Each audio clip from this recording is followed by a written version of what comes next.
Hi Blenderheads! A couple of weeks ago I did a live stream event where I modelled the Hollow Knight character. If you missed that, there'll be a link in the description below. Now the first 24 minutes of this video is just that live stream event sped up, but I wasn't entirely happy with the finished result, so the last 15 minutes is me coming back and reworking some parts. I'll improve the pose, recreate the cloak, and composite the image in Photoshop to add the finishing touches. So if you've already seen the live stream, feel free to skip to the 24-minute mark to see the new content. If you haven't seen the live stream and you're interested in hearing me talk through this entire process, as I say, there's a link in the description, and a link should be popping up on your screen right about now. And if you're happy just watching this thing in time-lapse, sit back, relax, and enjoy the video. I'll be back at the 24-minute mark to talk you through the last little bit.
Okay, welcome back my little blenderers. From here on out is all new never before seen content. Now the first thing that I had to do was fix the pose. I wasn't at all happy with what I'd achieved in the live stream. One of the difficulties with translating a 2D image to 3D is that in 2D you can draw your character in pretty much any way you want. In 3D, however, how you place your character is limited by your rig. So you either have to build a very robust rig, or sometimes you may have to break your rig to match the 2D reference. Because I was trying to do this relatively quickly during the live stream, I used the automatic Rigify tool in Blender, which for this character may not have been the best choice. If I was building this character for animation, I'd likely have to go back and rebuild the rig from scratch to better suit this character. But since I know I'm only going to be rendering a single image here, I don't actually need the rig.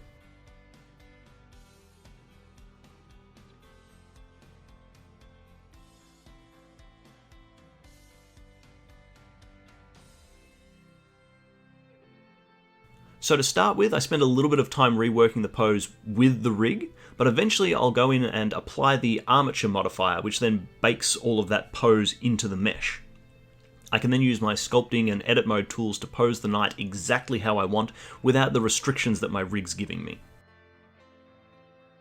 If you've only got one or maybe a couple of renders you want to do, this workflow is worth considering.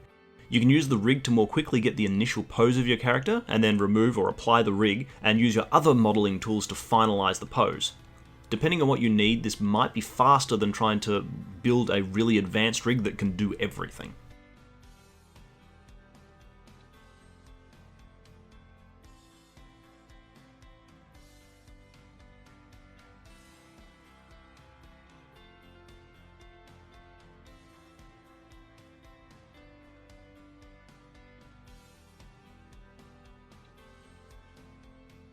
During this reposing, I do distort the mesh quite a bit to achieve this more dynamic pose.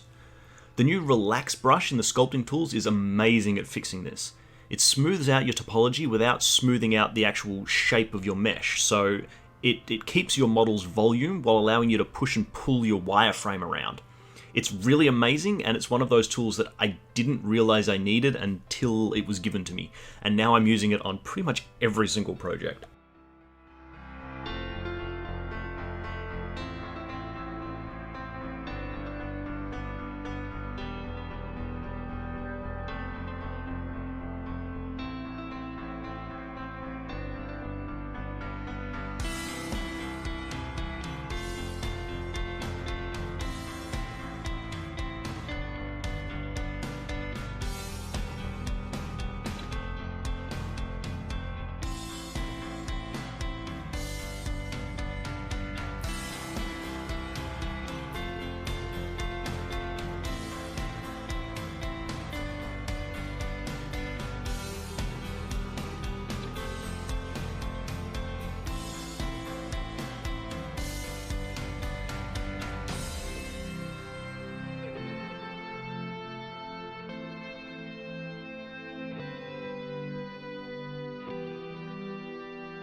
The lighting I had built during the live stream was specifically designed to work with the fog.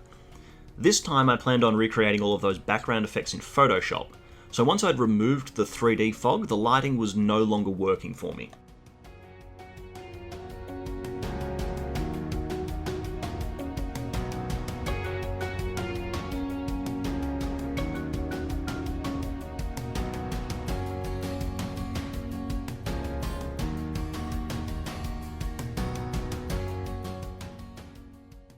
So I played around with the lighting setup I already had before abandoning it completely and starting from scratch. I knew I wanted to go for something really dramatic, and I was willing to move away from the original reference to achieve it. Really strong rim lights always help create that dramatic feel, so I started by adding 2 area lights behind his head to add a rim light to both sides of his skull and separate him from the background. Completely by accident, this adds some really nice lighting to the cloak, which I wasn't expecting, but I was really happy to go with it.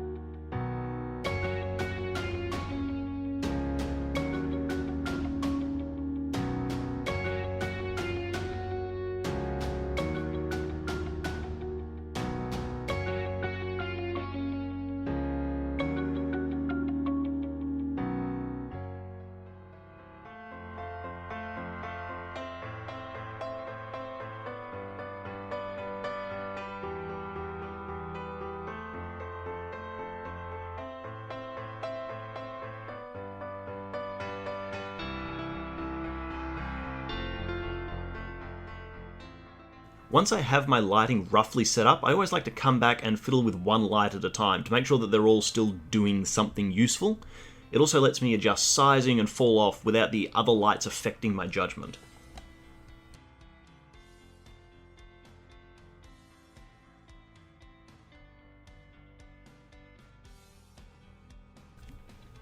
The face or the skull was looking a little flat, and I really wanted the lights to catch the rims around his eyes to give them just that little bit more depth.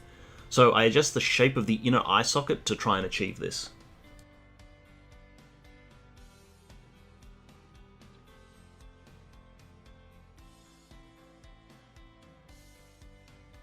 I also bring one of my lights around the side of his leg a little bit, just to help emphasize the rim lighting and break up his black legs from the black background. Now, the cloak. Good grief, I hated the cloak that I'd made. And I knew that continuing to try and sculpt in these details would take a really long time. So I took a closer look at some of my references, and I realized that using a similar method to creating stylized hair might also work really well to create this cloak. Yan Sculpts is another YouTube creator, another sculptor. If you haven't checked out his content, I highly recommend it, but he has a specific video that covers kind of making anime hair with this exact method. So I'll make sure that there is a link in the description to that video if you want a more step-by-step example of this solution. But the short version is, you create one curve as kind of a strand of hair, or in this case a section of the cloak. You then add another curve to add a tapering effect so that the curve gets thinner towards the ends. And finally you use a third curve to create the overall shape.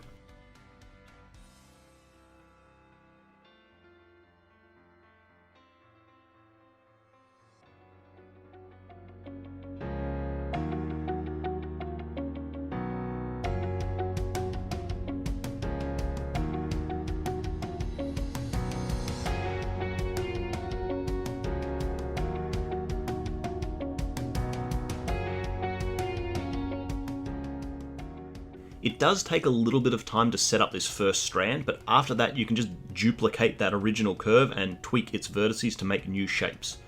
Don't forget that you can subdivide your curves if you need a little bit more detail for shaping.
I don't worry too much about the placements of the curves at the back of the cloak, as we're never going to see how they join from the front camera view. All that matters is making sure that it looks cool from the front, and I tweak the shapes to add this nice kind of spiky silhouette to the cloak, which contrasts really nicely with his otherwise rounded forms.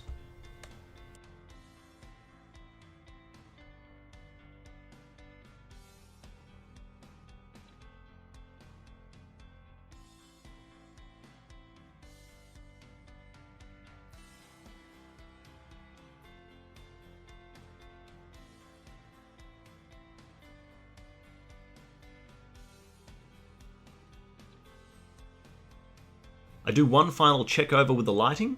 The sharp angles of the cloak work really nicely with this high contrast rim lighting, which I was really happy about. The only real tweak I make at this point was trying to reduce the shadow that's kind of appearing under his chin, where the cloak is casting a bit of a nasty dark shadow. As a final touch, I add a multi-res modifier to the skull and carve in some cracks.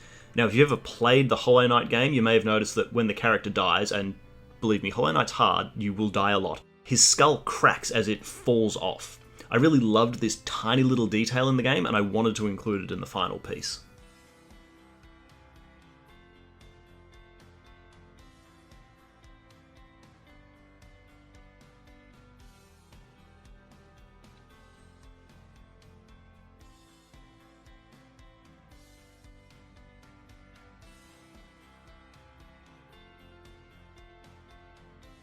After a quick render, I jump into Photoshop. I try and match the gradient of the background, which has this kind of circular fall off coming from below the knight.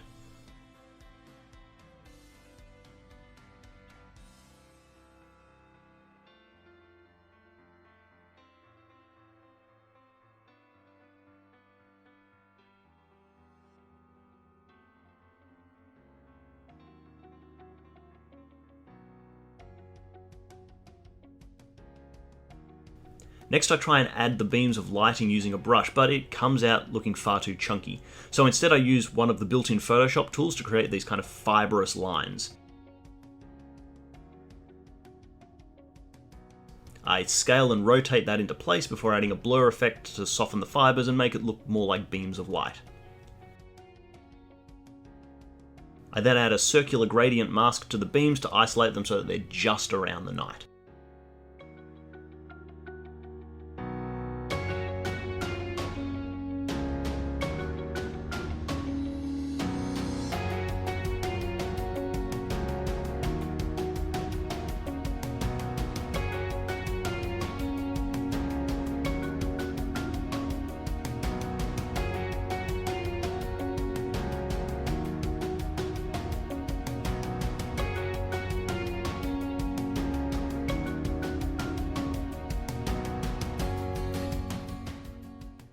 Finally, I create a new layer and use a softer scatter brush to create the little glowing light effects. I add some additional blur and tweak the transparency to match the reference image.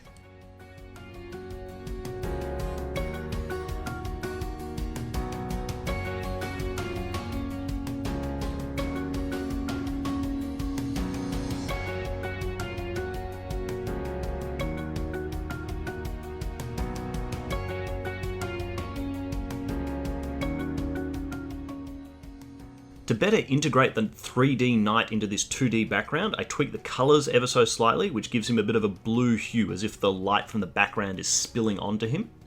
Then, as a finishing touch, I duplicate the light beams layer and put it on top of the knight, so it looks like he's kind of within the fog.